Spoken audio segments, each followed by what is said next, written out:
Mes chers amis, 3 siècles durant, l'Église n'eut d'autre sanctuaire que des oratoires cachés dans la demeure de ses enfants ou sous la voûte obscure des catacombes. Mais combien ces humbles réduits, comme plus tard les basiliques, quand la paix religieuse leur permit de s'ouvrir à Jésus-Christ, ont été entourés de respect et d'amour. Avant d'y entrer, écrit saint Jean Chrysostome, chacun prenait soin en signe de pureté de se laver les mains. Arrivé à la porte, le chrétien s'agenouillait sous le seuil et y collait ses lèvres. L'assemblée, surveillée par les diacres, se tenait dans le recueillement et la prière. La crainte des persécuteurs n'empêchait pas les chrétiens d'affluer dans l'enceinte sacrée. Mes amis, en ce jour, je vous exhorterai d'abord à avoir le respect et l'amour dû aux lieux saints, que sont les églises, les chapelles et les sanctuaires. Si je vous rappelle que nos églises sont la maison de Dieu, et ces églises que nous fréquentons, n'oublions pas qu'étant maison de Dieu, elles sont portes du ciel. Mes chers amis, c'est le moindre qu'on puisse demander pour une église que de demander du respect.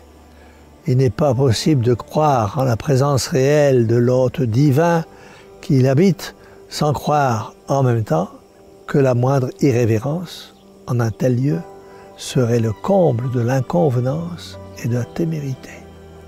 Aussi, mes amis, peut-on sans crainte de se tromper beaucoup, juger de la foi d'un chrétien par l'attitude qu'il observe dans les églises.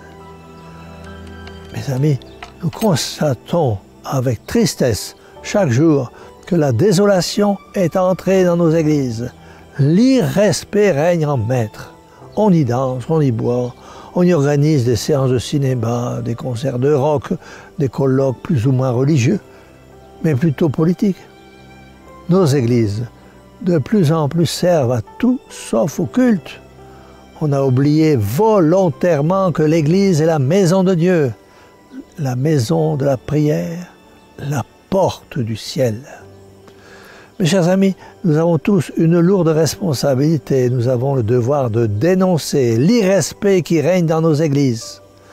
Nous avons le devoir de faire régner dans nos églises la paix, le silence, la piété, la prière, l'adoration due à Dieu et à Dieu seul, parce que Dieu seul suffit. Quiconque veut se rapprocher du ciel vient en chercher l'entrée dans cette enceinte. Mes chers amis, demandez aux plus ignorants et aux plus grossiers personnages que vous puissiez rencontrer par où il faut passer pour aller au ciel. Il vous montrera l'Église. Demandez encore aux plus ignorants, aux plus grossiers personnages que vous puissiez rencontrer où il faut éviter d'aller quand on a résolu de se perdre. Il vous montrera encore l'Église, la maison de Dieu, tellement il est profondément ancré dans les convictions populaires que cette maison est la porte du ciel. C'est pourquoi nous voyons les ennemis de la sainte religion s'acharner à détruire tout ce qu'il y a de beau et de bon dans nos églises. N'ayons pas peur d'en faire trop pour le bon Dieu, mes amis. Le bon Dieu n'a-t-il pas tout fait pour nous, pour notre salut éternel? Ah, mes chers amis, demandons plus que jamais dans la prière fervente du Saint-Rosaire, demandons à la bienheureuse Vierge Marie d'assister la Sainte Église afin qu'avec son aide efficace, nous fassions revivre parmi nous le culte du lieu saint. Alors, ce renouveau de respect et d'amour pour le lieu saint nous rapprocherait de Dieu et nous soumettrait de plus près à l'action de la grâce. Ce respect du lieu saint deviendrait même pour les mécréants et pour les méchants la source d'une édification puissante. Et par toutes ces influences, le culte du Dieu saint contribuerait à réaliser dans notre société, en train de périr, cette régénération religieuse et morale dont elle a tant besoin.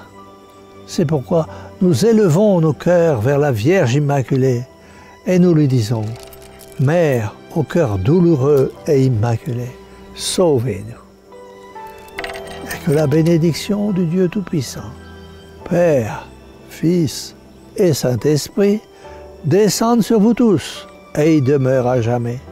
Ainsi soit-il.